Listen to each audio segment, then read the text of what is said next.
watching that tackle unfold, there's no way Elliot Whitehead, I don't think that's a hip drop tackle.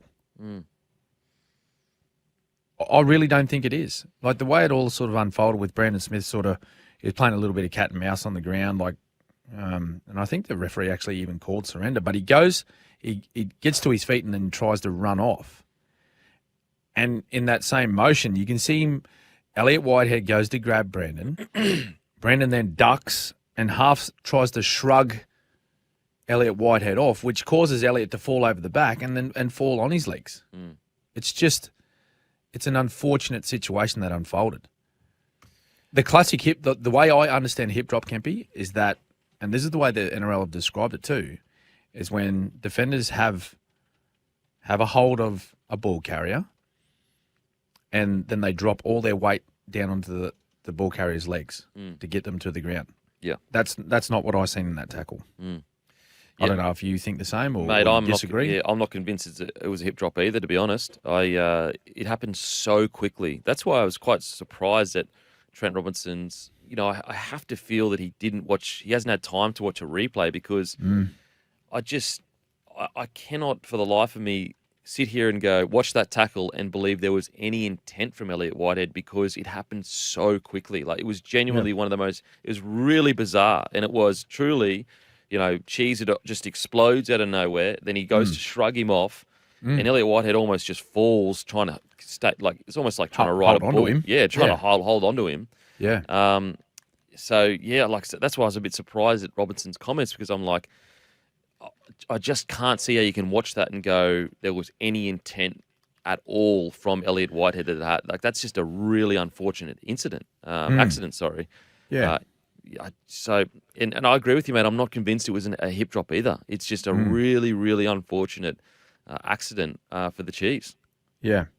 And then, Trent said himself in that press conference, he said to Elliot that it's too many times and it's a pretty common part of his game. But like, have you seen some stats or some numbers around how many times he's been penalised for a hip drop or even suspended for that? Like, it's very minimal, isn't it? Yeah, to my understanding, he has been suspended twice. He's been suspended once for tripping, and then he was suspended for dangerous contact once for 1 week. Now, dangerous contact could mean a hip drop. I don't know whether that actually was a hip drop. So at the most, he's been suspended once for 1 week for a hip drop. Now, I have read somewhere that there's like 2 or 3 other times he's been penalised for it. But that's not a lot. But that's not a lot. Like, I mean, if he's making, let's say, if he's making 30 tackles a game, Kempy. Yeah. That's not a lot. No, I mean, as I said, like, it's in 2022, he would have made, like, let's just assume he makes 1,000 tackles a year. Something along those lines. Close to 800. Let's say 800. 800. So you're looking at like 800, 1,600, 2,200. Like out of 2,200 tackles, maximum you've been penalised for 4. We'll just say 4. Yep. 2,400 tackles over 3 years, and you get penalised 4 times. That's not a common thing. No, in your defence, as an edge back rower too, where it is you've got a lot more space. That you are chasing blokes a lot of the time. One-on-one tackles. One-on-one tackles. So I was really surprised, and I've got to think that Robbo was just devastated at what had happened. Heat of the moment. Because it's one of those things where, unfortunately, like, you don't want Elliot Whitehead. That's his last game in the NRL, and that's what he kind of gets stained with that brush. Because, there are going to be some people out there that agree just off the bat of, they don't like the Raiders and they don't like Elliot Whitehead. And they're just going to agree with what Trent Robinson says. And that's the unfortunate thing that, my experience with Elliot Whitehead, he typifies best and fairest. If you were to give it like the fairest award out, he plays with his heart in his sleeve. He works his backside off. He's not a dirty player. I never watched Elliot Whitehead and said that he was a dirty player, so I'm quite surprised at the comments. Well, I think the entire situation, right, with Brandon coming out and giving the comments that he gave about the tackle, saying, "Oh, look, it's pure accident. It's just part of football," and I know that Elliot, had no intention of causing any harm or did that intentionally. I think that neutralises everything that was done beforehand with that conversation between Whitehead and Robinson. Yep. That, for me, You know what I mean? That just wipes everything. Yeah. The guy that actually has sustained the injury has come out and said, "Oh, look, it's accidental." I think that trumps everything. Yeah. Absolutely. Absolutely. In regards to the performance, what do you reckon, Smithy? How are the Roosters? Are they still a dangerous outfit heading into finals footy? Are they done? Are they dusted? What do you reckon? No. Well, a lot of people are saying, "Oh, well, look, Walker gone, Smith gone, Radley serious shoulder injury. Yeah, look, they can't win it. But look at their lineup still.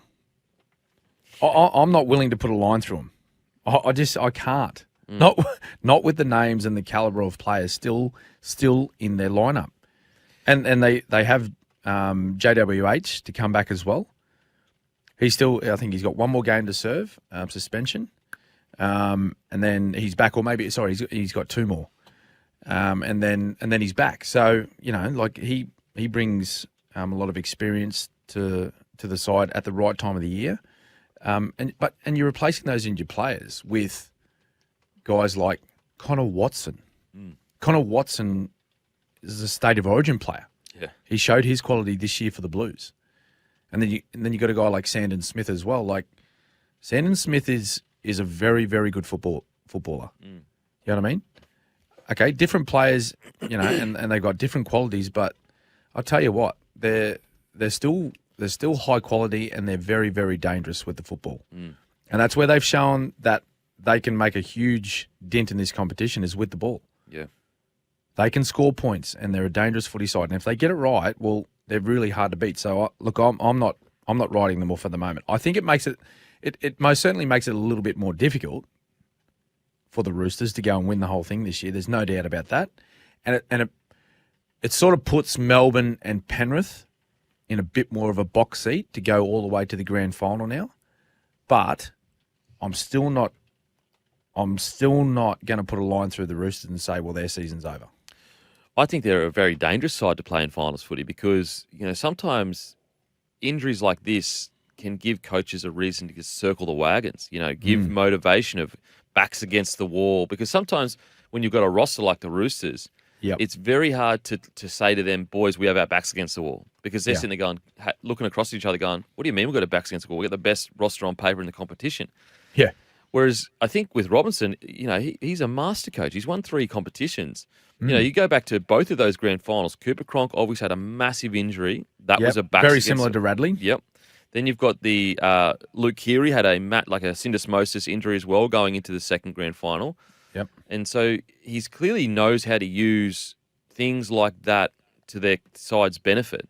Yep. And also, are you honestly sitting here telling me, not you obviously, Smithy, but fans that say the Roosters are over, you tell them that much worse spines have won competitions. Keary, Watson, Tedesco, and either Manu or Smith, Sandon Smith. Yep. Are you telling me that spine isn't good enough to at least give it a shake in the finals series? Yeah, 100%. Keary won multiple premierships. Clive Churchill. Tedesco, one of the best fullbacks ever. Mm-hmm. Connor Watson, current Origin player. Sandon Smith, young gun coming through. And also, they've got enough raps on him that he's supposed to be the next guy up next year anyway. So it's like, it's just come 6 months early. Or if you want to put Joey Manu in there, granted, I do think Joey Manu does stunt their ball playing. If they tweak the style of play, you've still got a golden boot winner at 6. There's other ways you can score points other than having a really good ball playing 6. Yeah, it takes away the ball playing, right? But what it does is, with a guy like Manu there, is the running threat. That's what he brings. Yeah. All right. So, he may not have that same passing ability or the kick like a Walker, particularly those short little dinky ones. But I tell you what he brings is the run threat. Yeah. He's one of the most dangerous ball carriers in the competition. Absolutely. And so you see when he gets that little bit closer to the play of the ball and he gets more touches of the football, he causes a lot of dramas for defensive sides. We've got some audio here from Kevin Walters after the loss to the Dolphins. Not part of who you are as a club and team, but that wasn't a one-off tonight. You've had some pretty poor losses the last 3 months. Oh, I wouldn't say that. What about the Bulldogs game here? It was pretty bad. Oh, well, yeah, it wasn't great, but yeah, What do you think? You seem to know a lot about everything. What do you mean I seem to know a lot about everything? I'm just asking you. You're saying it's not part of your team, but it's not, happened no. more than once, Kevin. Yeah, it has, which is not. That's what I'm saying. It's not great. So. Yeah, there you go. Kevy, under the pump, obviously. Upset, wasn't he? A bit frustrated. Yep. Would love to hear your thoughts, mate, on the Broncos, Kevy, everything going on there. Yeah, well, we've been talking about the Bronx, haven't we, for a little bit now. Probably, the best part of the last 6 or 8 weeks and what's going on with them. But they're just, it's like they've lost their appetite to go out and win and compete, Campy.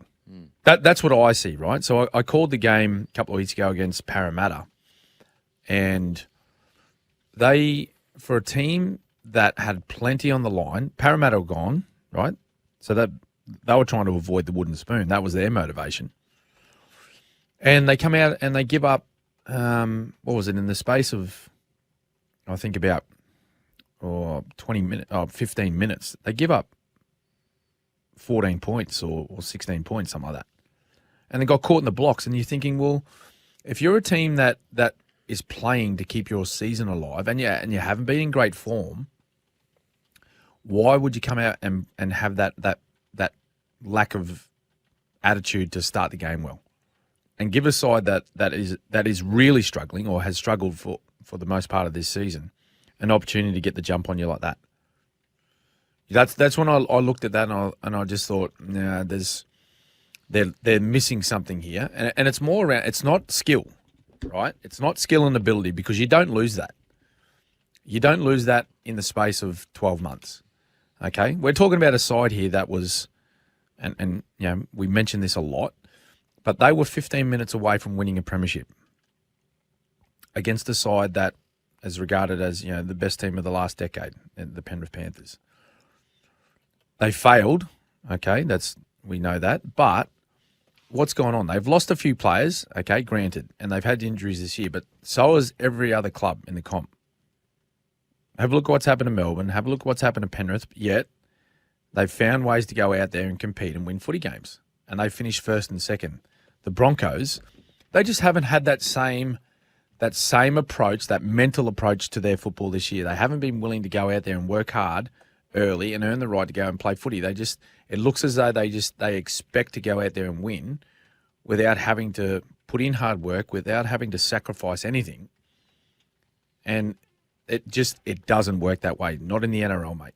You cannot just pull on a jersey and go out there and expect to get wins every week. You got to make it happen, and they just haven't done that this year. Oh, man, I know you. Like, you'd be pretty disappointed, right? Because you expected big things from them this year, as we all have. So I don't know. Like, what's your read on the whole situation? Yeah, like I expected big things in the sense that I believed in the roster, and I still believe in the roster. I think it's a bloody good roster. Yes, they lost Flegler. Yes, they lost Herbie. Yes, they lost Catewell. I think the Catewell loss is a very interesting one if you want to look in hindsight. It feels like the Herbie one was something they probably couldn't help. He just got off at a really big wicket by the Dolphins. Avoid that one. The Flegler one is interesting. I've heard conflicting stories of they could have potentially been a bit more aggressive in keeping him. The Catewell one was the most interesting because they actually had him contracted. And I feel like, outside looking in, it seemed like the Broncos said, look, we've got two young guns in Ricky and Piakora. Yep. We'll be right. And, these guys are guns, and on paper, look what they can do, and their attacking ability. And they're younger, they're exciting. Yep. And I feel like they probably didn't appreciate Catewell's leadership off the field. And so you can look at that and you can have your opinion on that. So I was worried, though, heading into this year, is that because they are such a young side that they would become complacent. Yeah. And it's just the really disappointing thing for me is that when I hear the press conferences sometimes, I just don't know whether internally it doesn't seem like when Kevy says, about the Bulldogs game, when he says the journalist asks him, this isn't the first time a loss like this has happened, and Kevy says, I don't agree with that. And I just think respectfully, it is true. We've had some really bad losses this year. It's something you can't sit there and deny. Yeah. So I'm just a bit surprised that Kevy doesn't feel that way, unless he was just caught up in the moment, or I'm not sure. And I get a bit concerned there because I go, are they worried enough internally about what's happening? Because when you look at the way they turn up on the weekend, their actions aren't saying they're that concerned. Their actions aren't saying, holy crap, we're just about to miss the finals. Because, like, the reality is, in the last 4 years, the Broncos have made the finals once. Yeah. That's not the Broncos. That is not the Broncos. Yeah. I think in a way, Kevy as coach, right? I don't think he wants to come out and openly bag his players publicly. Okay. I think looking at him in that press conference, you could see the disappointment on his face. Of course. Sure. And the way that he was talking in there and the shortness of his answers too, I think that showed like he was very, very disappointed with that result on the weekend and the performance of his footy side. And he was pretty upset as well with the position that they put themselves in. Like I don't know what the equation is. Mathematically, apparently they can still make it, but I think they're pretty much gone, right? No, they're gone. Yeah, they're gone. So I think, one, he's trying to look after his players there without coming out publicly bagging them. But the one thing that needs to happen is after this weekend, they really need to sit down and have an honest and open conversation with everyone involved in that footy department. Everyone. Yeah. Rookies to all the way up to the most senior player, Adam Reynolds, the skipper, the coaches, all the staff involved with the preparation of the footy side, and say, hey, fellas, what went wrong? What happened this year? All right, let's go over. Okay, what are some positives that we can take out of the year? To be brutally honest, there's probably not too many. And then secondly, where did it all go wrong? What was the difference between last year and this year? Was it a physical thing? Was it a mental thing? Was it something to do with our training? Was it our preparation? Did we do things differently away from the footy field? It's sort of one or two things, right? Did they struggle with expectation this year?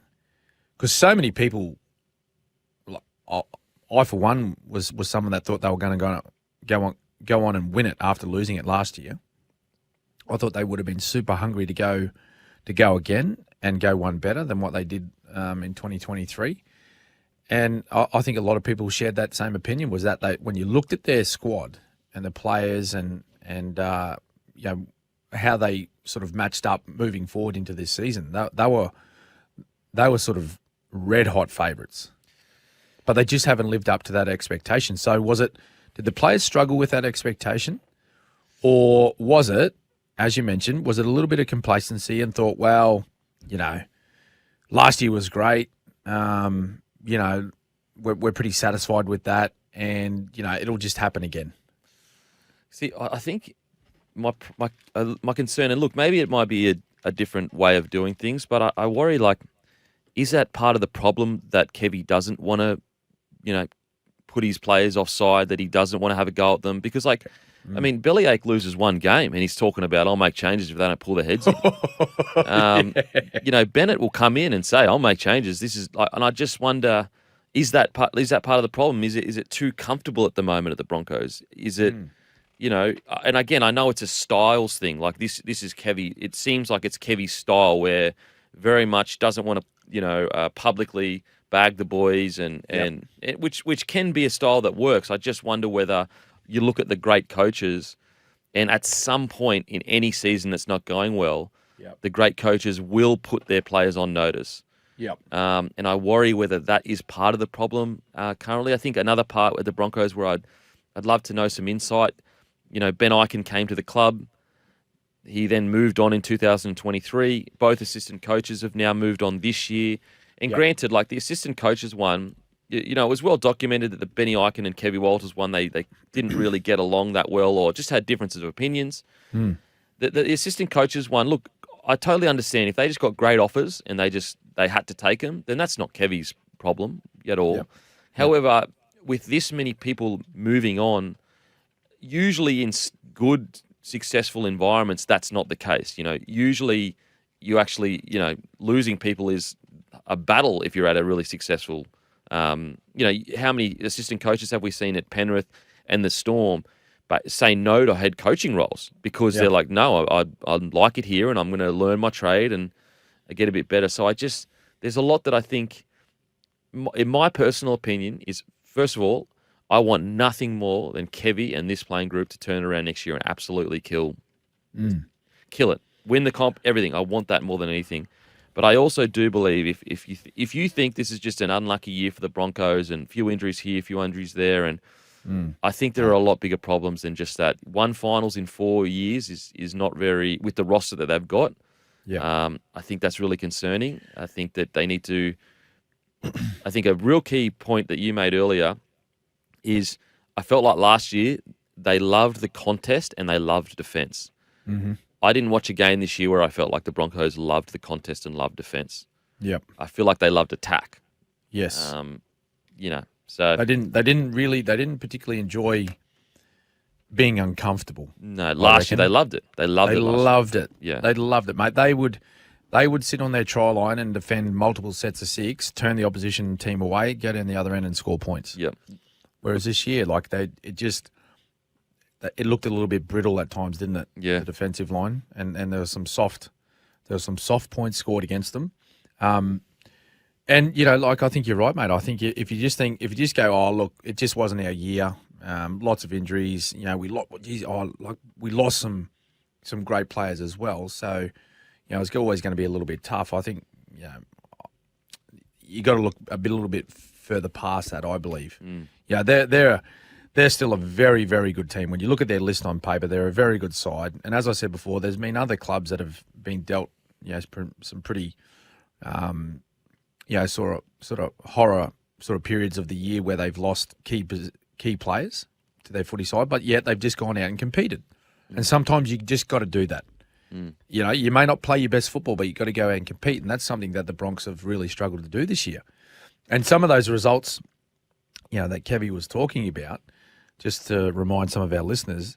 So, like, you're going back. So they get smashed by the Dolphins on the weekend, just snuck past the Eels. I spoke about that, where, the Eels really, they were just trying to avoid the wooden spoon. They put a big score on the Cowboys, but previous to that, they got smashed by the Titans, right? 46-18.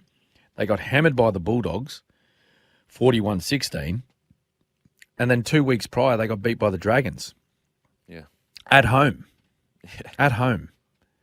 So it just they haven't been anywhere near their best. They haven't been up to scratch. And that's why I'm saying there needs to be a serious review of their season and why it's panned out the way it's panned out. Yeah. They got to ask some hard questions. Yeah. That's how you stay on top of the competition. Do you think if Penrith or Melbourne, you mentioned those two teams before, Kempy, mate, if they lose a game, right, you're straight into a meeting and say, what happened? Yeah. Why did that happen? And you get put up in front of everyone to answer some questions about your performance as an individual. Yeah. So I think this has to happen with the Broncos. Now, I know there's been a little bit of talk this week around, Kevy and, he's got 6 weeks next year, and then if they're not winning, well, they got to change him. I don't believe that. I think that's jumping the gun a little bit, because you got to acknowledge they went to a grand final last season. Okay, this year they haven't played well. Need to turn it around, but you got to say to him, hey mate, look, we need to go better next year. We need to be playing finals footy, because if you're not, that's when we will need to have a conversation. Yeah. I think 6 weeks is fucking tough. I would be looking at the first 10 weeks with Kevy next year. Yep. And that's when, at that 10-week mark is where I'd be gauging of, like, where are we at as a squad? Doesn't necessarily mean we have to be on top of the table. Yep. But if we're sitting 5th or 6th, building really nicely, then I think that's, I think that's a satisfactory beginning to the year. But around 10 weeks is where I would probably be having conversations of where we're at as a club next year with Kevy. But as I said, mate, I want nothing more than Kevy, a legend of the club, went to a grand final last year, got an incredibly good young roster. Yep. I want them to come out next year and absolutely kill it. I think most people that love footy want that. Yeah. Mate, it's tough. But as I said, I love this playing roster. Really good young kids. Billy spoke super highly of all the Broncos boys that came into Queensland camp. So hopefully they can turn around. Really, really tough year. Some really tough lessons. but they have proven they can bounce back from it. A wooden spoon a few years ago to a grand final. They've proven that they can learn the tough lessons and be better. The finals race as it stands. First is the Storm on 42 points. Second is the Panthers on 38 points. Third is the Roosters on 36 points. Fourth is the Sharkies on 36 points. Then we've got the Doggies in fifth, 34 points. The Cowboys in sixth, also on 34 points. Manly, 33 points. And the Dolphins on 28 points. In ninth, we've got the Knights on 28 points. Now, the key game this weekend is the Dolphins v. the Knights. We've also got Bulldogs as an outside chance of catching the Sharkies to make the top four. And Manly potentially securing a home final ahead of Cowboys, or can North Queensland hang on to hosting the Rights home final? But first of all, the biggest clash, it's the Knights versus the Dolphins. What are you seeing here, Smithy? Oh, massive clash. The winner of this gets 8th spot, right? So this is huge. It's going to be sold out, playing at Newcastle. Big challenge for the Dolphins. Big challenge for the Dolphins to go down and to try and knock off Newey, who snuck into finals last year as well, right? But this time they've done it a little bit differently. They haven't gone on that incredible run like they did last year. But on the weekend, little reminder, Kalen Ponga. Wow. KP, he can come up with an absolute perler of a performance when he needs to. So that'll be the main focus, of course, from the Dolphins. Although the Dolphins are a side, right? And the way that Wayne coaches is that it'll mostly be about, predominantly the preparation will all be about them this week. And I think even though they had a big win against the Broncos, I think they'll want to go out and perform better than what they did, right? So their completion rate wasn't great early in that match. Yeah. But they got their act together and they scored plenty of points. But I don't know. I think looking at the way they play, the two teams and the style of footy that they play, I feel as though the Dolphins, their style of footy, it'll be the one that stands up the most in this pressure game. Right, because there's going to be so much pressure on. This is finals. Yeah, I was about to say, this is week finals one. Finals come early. This is week one of the finals for them. Of course, mate. Yeah, it's week one finals for both of these sides. Yeah. Okay, so it's knockout footy for them. So it's really whoever handles the pressure. Newey, of course, they've got the advantage playing at home. It's going to be very vocal, and they love getting behind their home side, particularly when they start well. But I don't know, mate. I just think that if Dolphins go down there and they complete at, let's say, they're 80% or higher, and they're making their tackles and making it really hard for KP to get into the game, I think they can win it. I think they can win it and sneak into 8th spot. Yeah, I think. And Wayne, he's the master of this. But if I was Wayne, I'd be treating this week one of the finals, as you just said. Like, I would be genuinely, the whole week would be basically like, we are now in elimination football. This is the first week of the finals. This is a finals game, because I know a lot of pundits talk about it, and the audience might go, "What do you mean, like finals footy? Like, what are you talking about? It's just another game of rugby league." No, it really is different. It is a different brand of footy. Every minute is, a notch up in intensity. There's more aggression. It's faster. I think the ref will probably put his whistle away. I think you'll start to see that heading into the finals footy, hopefully. The question I have is that what does Wayne do? Does he go hammer at centre still? Does he keep everything the same? Averillo at 6? I think a really strong message from Wayne to the team will be, basically, guys, if you think they're going to roll over like the Broncos did, you've got another thing coming. This is not going to be easy. This is going to be tough. This is going to be close and gritty. Yeah, no, I agree with that. I think it's going to be a completely different opposition to what they faced last week against the Bronx, and they're going to face more resistance, really, from a Newcastle side, particularly playing at home. So what they need to be. They need to be prepared to go down there and just really roll up the sleeves and get in the trenches, which I'm saying earlier, Kempy, about that's the type of footy side they are or have been for the most part of this season. They don't mind getting dirty, getting down and dirty. They don't mind getting in that arm wrestle style of footy where, we'll go back and forth.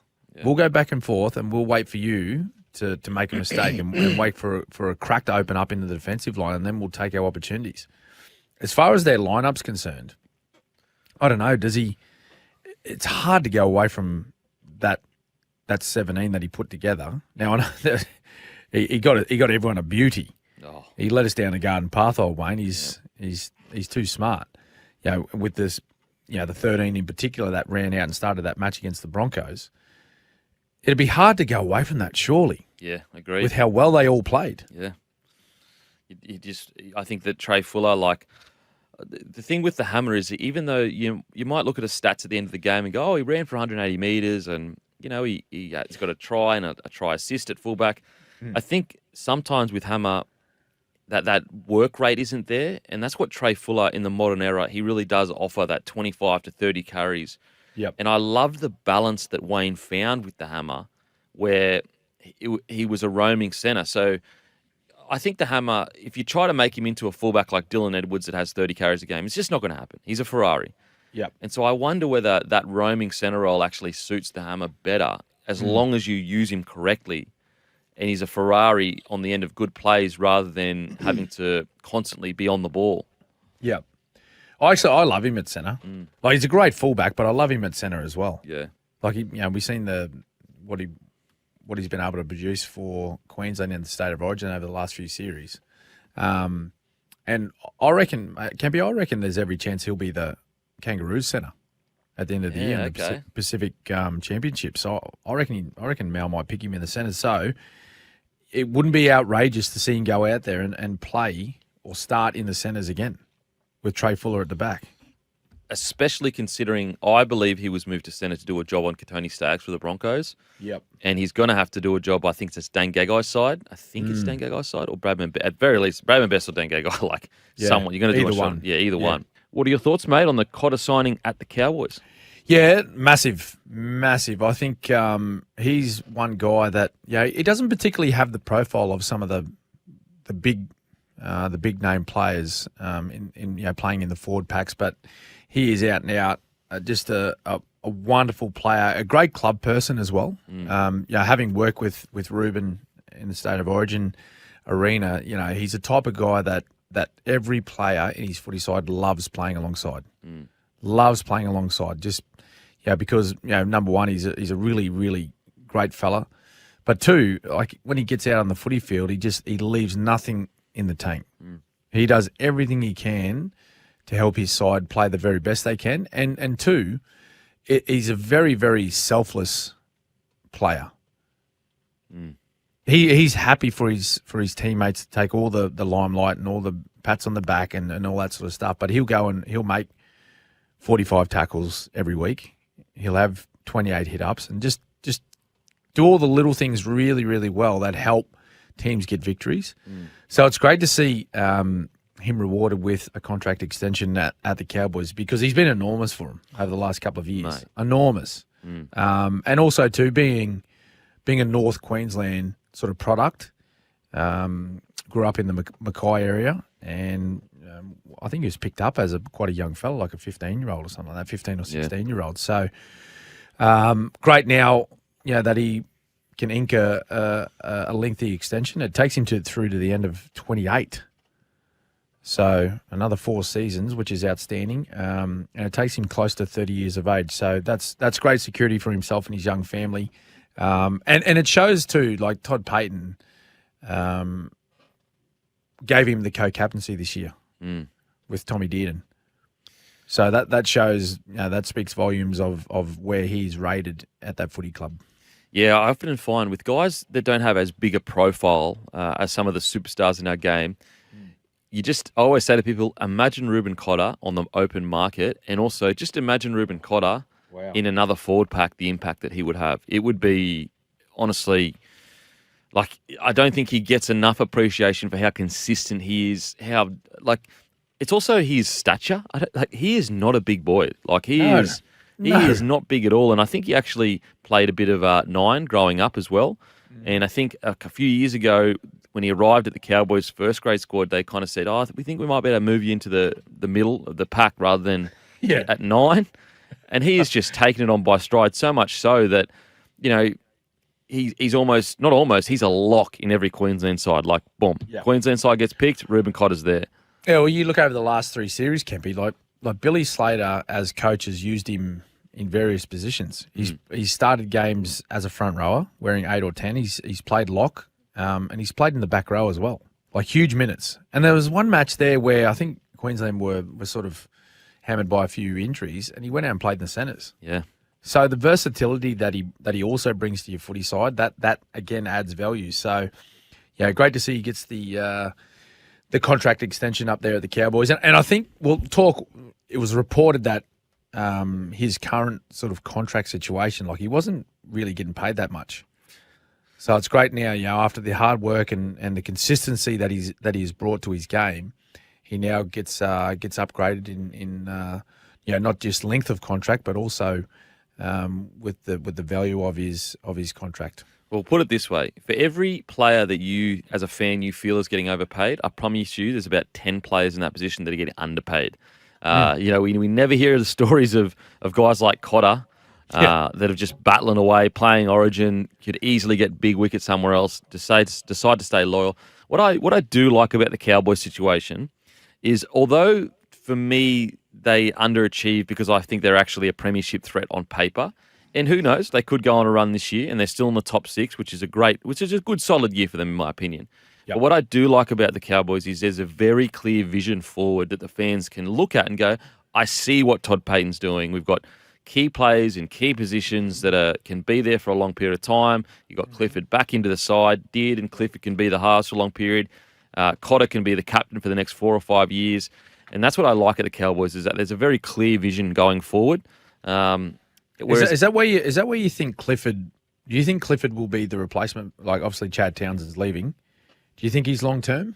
I think so. Yeah, I think so. I think that at the very least they hope he will be.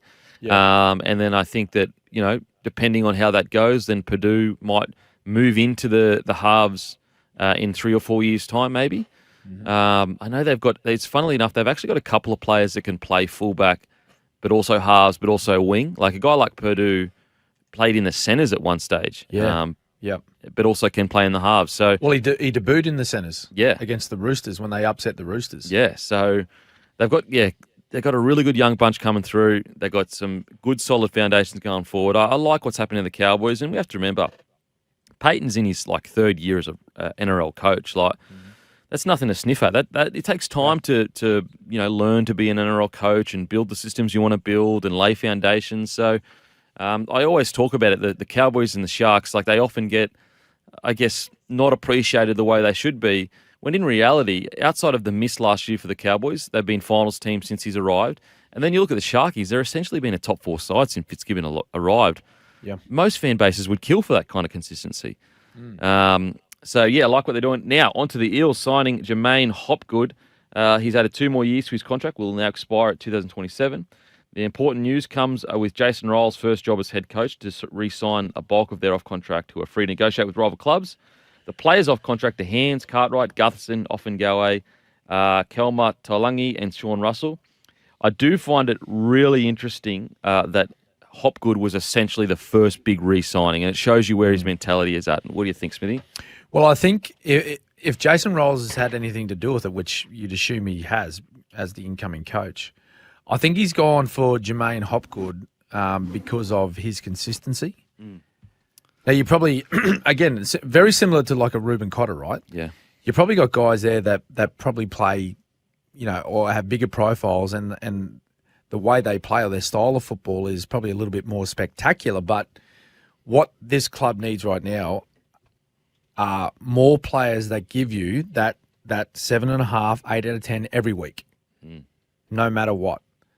That's what Parramatta needs right now. That's what they're lacking, right? They're lacking consistency. All those teams that have really struggled to find wins this year, they can come up with brilliant passages of play. And at times, they can come up with a out-of-the-box 80-minute performance, right? Parramatta on the weekend, 44 points.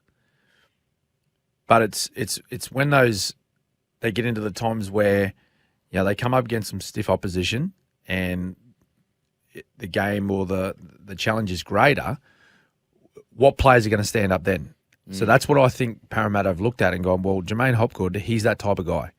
Yep. He doesn't fold under the pressure. Like when the going gets tough, he's there competing on every play. And I think he's a pretty, again, like Ruben Cotter, mate, I think he's a pretty popular guy within the playing group as well. Yeah. So they're the type of people that you need around these organisations if you want to be successful. Yeah, absolutely. And I like the message that it sends to the rest of the squad that, this is what we're about as a new coach coming in. These are the kind of blokes I sign. They're the consistent ones that you were just talking about, Smithy. I think it's becoming a bit clearer as to what Riles is going to do. I believe that Iongi will probably be the fullback. I reckon he's probably going to move Guffer to the centres and have like a roaming centre role. I think that you look at guys like, I think Cartwright will probably struggle to get re-signed. Kelma Tulangi will be an interesting one because he's got a lot of potential. He just struggles to get that week in, week out over a season. Yep. I think Hands, that'll be another interesting one as to what they do with Hands, whether they sign him as a backup. Just quickly now, Jordan Rapana to depart Raiders for the English Super League. Rapana signed a 2-year deal with Hull FC, turning down the Raiders' offer of a 1-year extension. Rapana was the Dalian Winger of the Year back in 2017 and will play his 215th and likely final game for the club. We'll know he probably won't play this weekend because he's got a fractured cheekbone. So that will be his last game, which sucks because Rapana, for me, has one of the most interesting stories in rugby league. I'm not sure if you're aware of it, but it is truly interesting. He played for the Titans. He went away on his mission for a couple of years. He came back. He went over to Union. He came back. It's an incredible story. And if there's one player that gives it all every game, it's Rapana. What are your thoughts on that? Yeah, I've really loved watching Jordan Rapana throughout his career. And I'll tell you what, he was a thorn in our side a couple of times, like when we took on the Raiders. He just used to get up for our games all the time. He'd score points from nowhere, and he just make life difficult. You know what I mean? But you got to appreciate those blokes. And you got to tip your cap to them and just say, look, you know what, you made it really hard for us and difficult for us at times, but that's part of our sport, right? That's part of the challenge of coming up against those good players. And he's done such a fantastic job and gone on and played in some big games for the Kiwis as well across his career. So, I guess the opportunity, if there was a chance that he could get an offer from the Raiders for another year, for 2 years, he probably would have stayed. Yeah. I think Jordan himself would probably be thinking, look, I feel as though I've still got 2 pretty good years left in me. Unfortunately, just couldn't get that opportunity to play in Canberra, so he's opted to go over to finish off. And we shouldn't say finish off because he might play longer over in England. He seems like the guy that just will. I don't know. There's something about him. I feel like he'll play to his 40. Yeah, he possibly could. He possibly could because let's be honest. It's not the intensity in the English Super League is not as great week on week. You come up against some pretty good opposition, sort of every second week, but it's not as great as what it is in the NRL in Australia. So that can prolong guys' career at times. And look, going over there gives an opportunity. Many players have said it before that have gone over and played in the Super League. You get a chance to go and live a different lifestyle. Yeah. You're close to Europe. You can get around a little bit on your time off, and I hope he goes really well. I know he will go well, but what a great player Jordan's been for a long, long time in the NRL. We got some news in regards to some coaches. I feel like they might be getting a little bit frustrated now. Actually, Buzz released a article earlier this week on Monday, and basically stating that comparing the amount of penalties in the first 5 rounds to the last 5 rounds, the sin bins are up about 120%. The 6 agains, I think, about 10%. And so basically everything is up. And then if you actually compare year on year 6 agains, it's up 20%.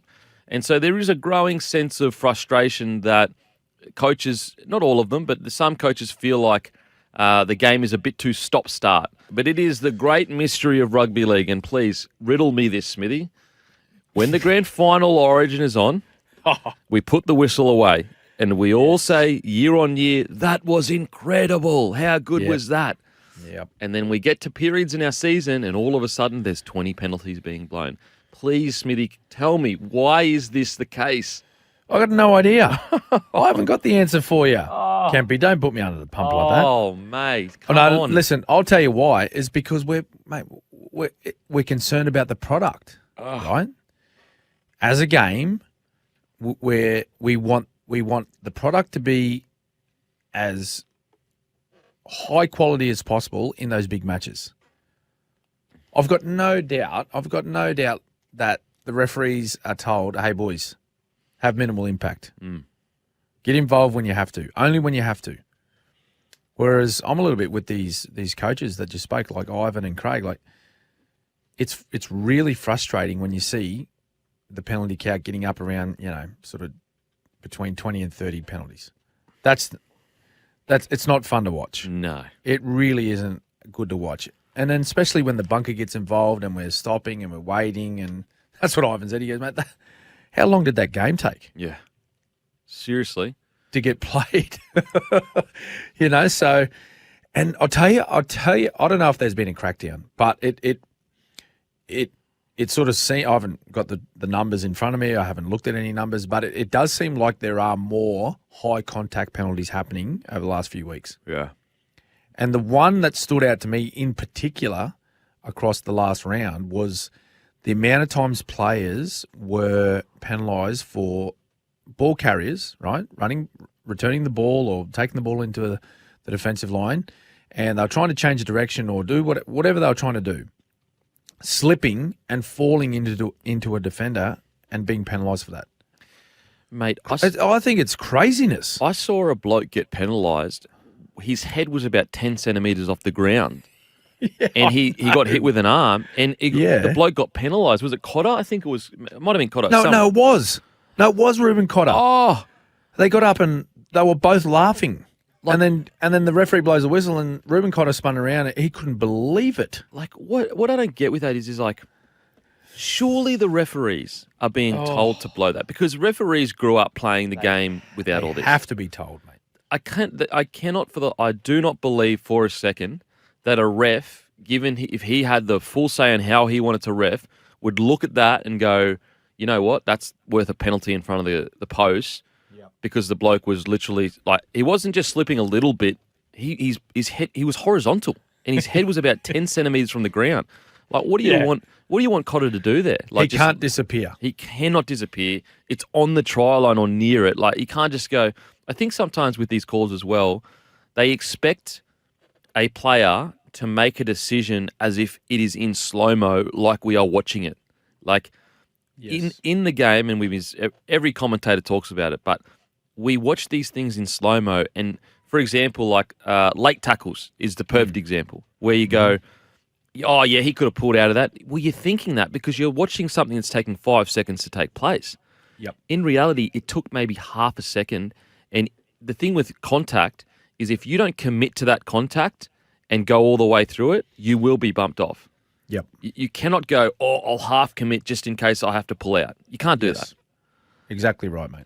Exactly right. Which is when you look at it, you're just like, nah, come on. Like, we're all on board, right? Like Fitzy said, we're all on board with reducing the amount of high contact we have in our game. We understand the seriousness of it and all that type of stuff. But we need to use a little bit of common sense as well as officials. And look at that and go, there's nothing that a player can do there.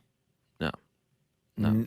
There's absolutely nothing a defender can do in that situation to say or to remove himself out of making high contact with a player. Yeah.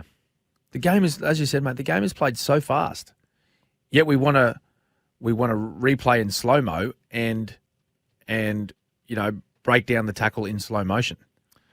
It's not how it happens in real life. I reckon I would love the NRL to make a rule that the bunker, when it comes to late shots, potentially even high shots, some high shots, you're not allowed to look at it in slow-mo in the bunker. Yeah.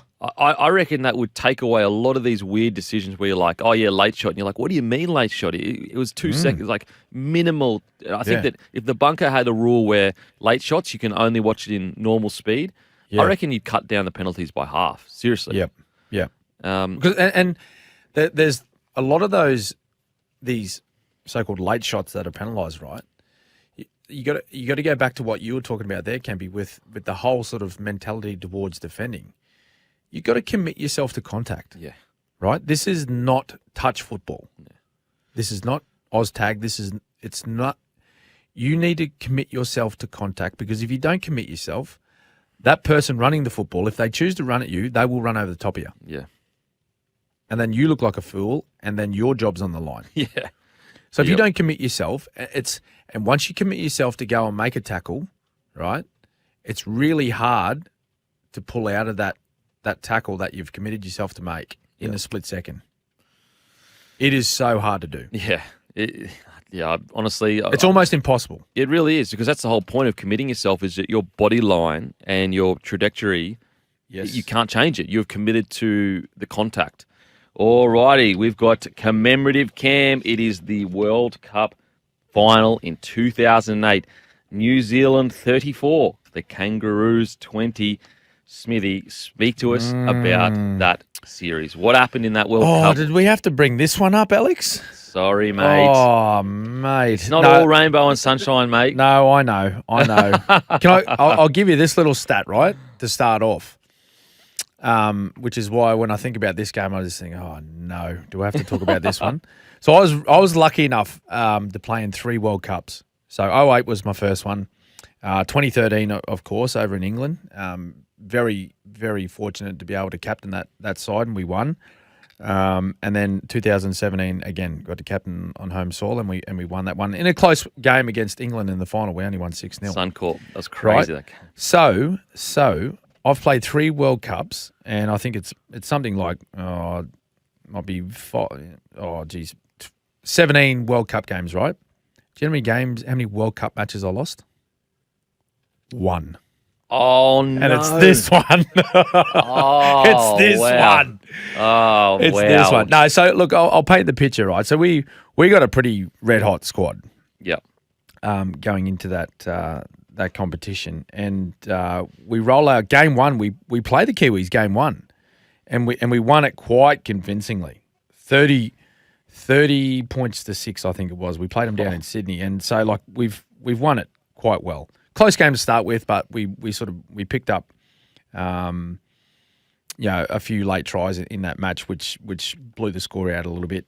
And I'm talking guys like we got Izzy Folau in the back line, we got Greg Inglis, Billy Slater's fullback, you got JT playing in the halves. Darren Lockyer is the captain. That's a joke. It's a good side, right? Petro Sivanasiva's playing, Paul Gallen, Glenn Stewart, all these guys. Jesus. So, like I said, it's a red hot squad. And then we go through the tournament, and we're smashing teams, right? So we beat the Poms 52. Well, we put 50 on them, right? 52-4. I think did Billy Slater score 4 tries in that game? I think he might have. He scored 3. Anyway, we play PNG, we put a big score on them. Then we play Fiji, we put a big score on them as well. So we go into this final red-hot favourites. I'm like red-hot favourites. And, we're feeling really good about our tournament so far and the style of footy that we need to go out and play. And our first half backed it up, right? So we jump out of the blocks and we score a couple of early tries. And I think was it 16-0 at one stage? I think it was. I think we scored the first 3 tries to really get going. And as a player, like during that first sort of 20 minutes, I'm thinking, oh well, here we go. Like we're on tonight. Like we just need to keep pushing forward. Keep the pressure on the Kiwis, and this could be a really, really strong victory. And then they got a couple back, like just before halftime. Oh no! They got a couple of, and I remember one of them. Right, one of them was from Jeremy Smith. He had this play. Now this is my club teammate, right, playing at the Storm, and I knew this little play that he had, and we spoke about it during the week. Right, he had this little play where he got the ball from dummy half. He'd go on a little overs and then another short ball to another forward.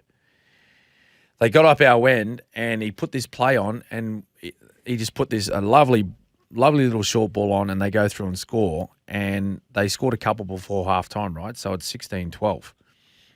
The funny thing about it was I put this little grubber in, and I think they may have only scored one try at this point. They may not have scored any, but I put this little grubber in, right, for Lockie.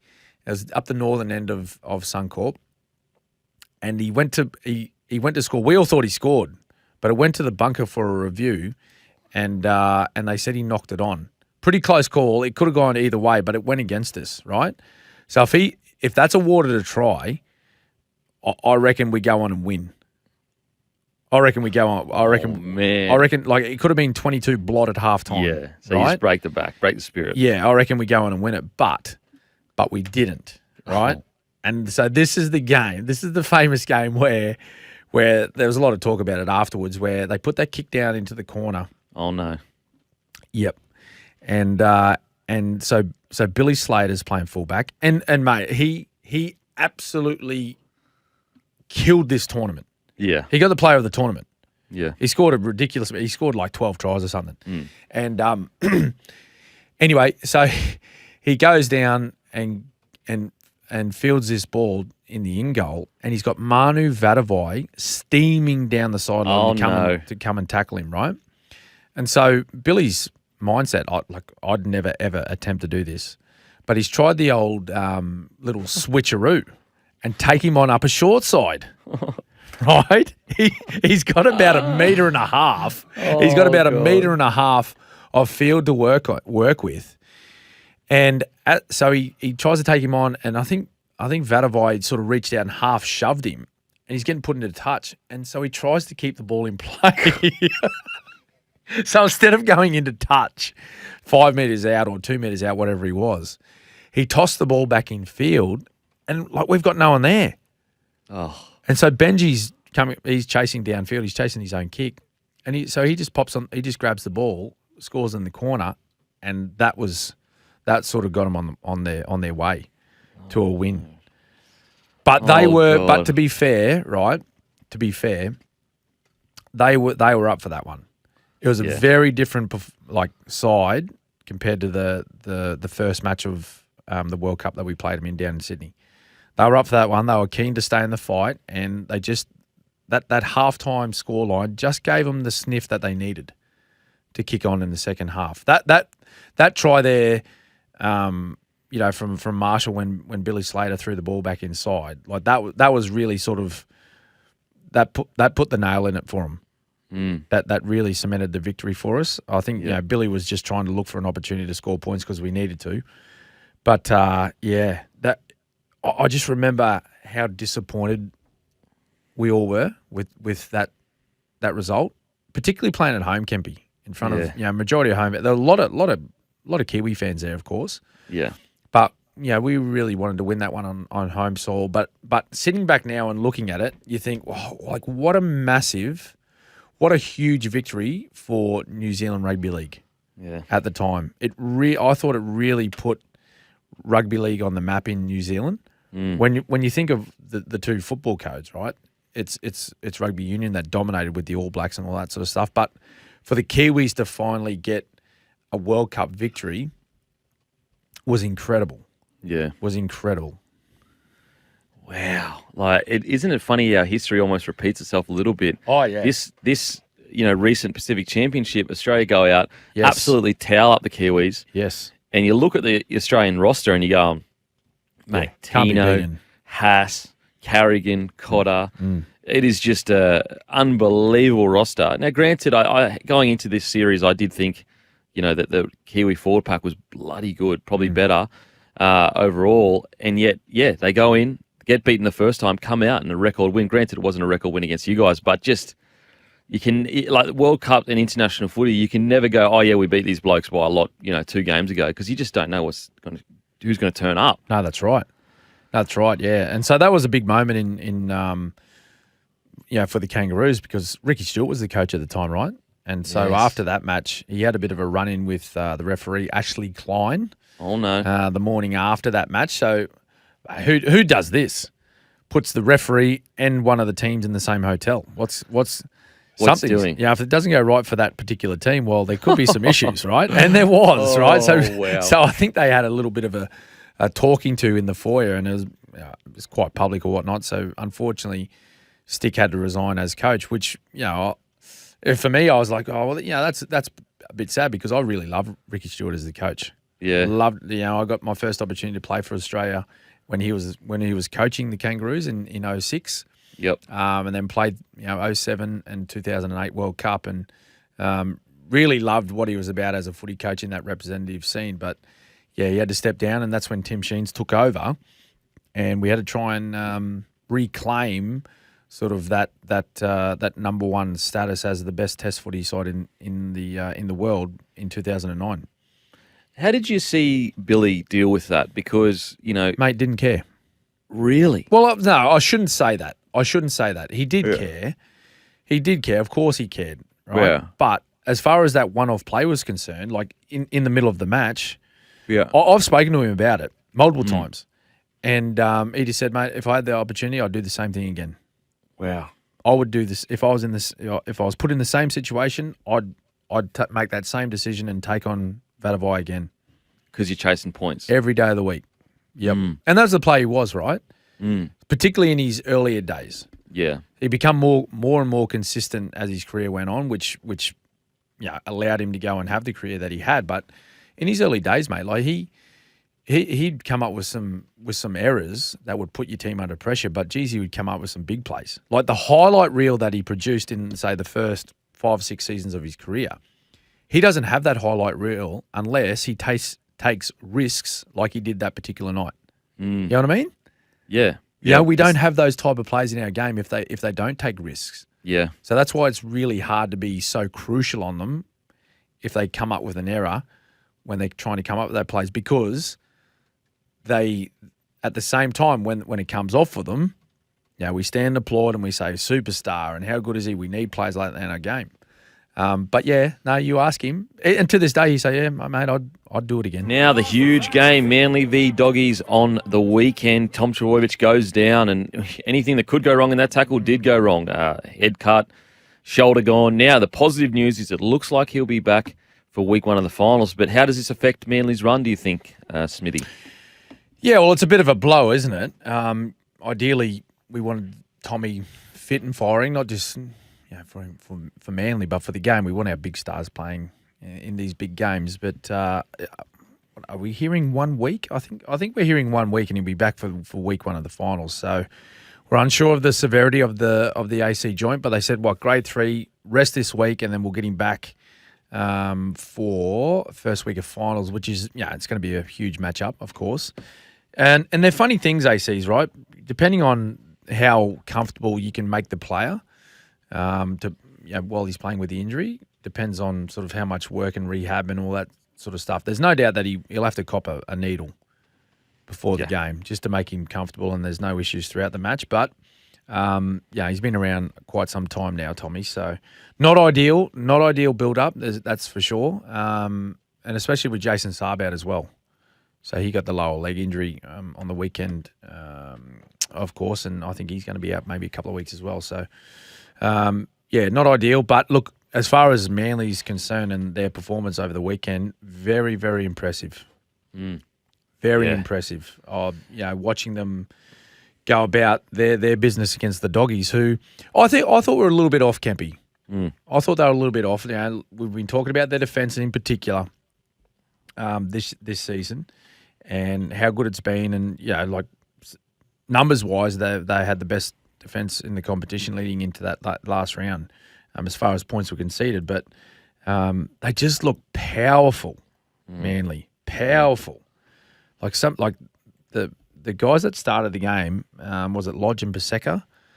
They really got their team on the front foot, got them away to a good start. Ola Kawatu, my goodness. Would that be one of the best performances of a back rower this year? Oh, mate, he was unstoppable. It'd have to be up there. Yeah. Seriously unstoppable. Yeah, I just think they, and obviously, Cherry Evans, was fantastic again, particularly with his boot. Kicked a lovely 40-20. Thought he played really solid, like he has for the most part of the year. And then Luke Brooks too. Like he was unreal. So, look, coming out of that match, right, I look at Manly and go, they just need to get it right. That's the only thing. If they get it right and play their best 80-minute football, they can beat anyone in this top 8. Yeah, absolutely. Absolutely. They need Tommy back though. Need Tommy back, but with him back, they are so dangerous with ball in hand. It's almost impossible to stop them. Yeah. Yeah. So hopefully Tommy's back. I will say the positive is he's at fullback. The AC joint, your kneel are up. Yeah, it's not ideal. At least he's not making 30 tackles a game in the front line. Yep. You just got to hope he doesn't get, shot out the back by a winger jamming in. But he would have played with injuries like this before. Matter of fact, nearly every player in the NRL plays with similar injuries. So I think he'll be fine.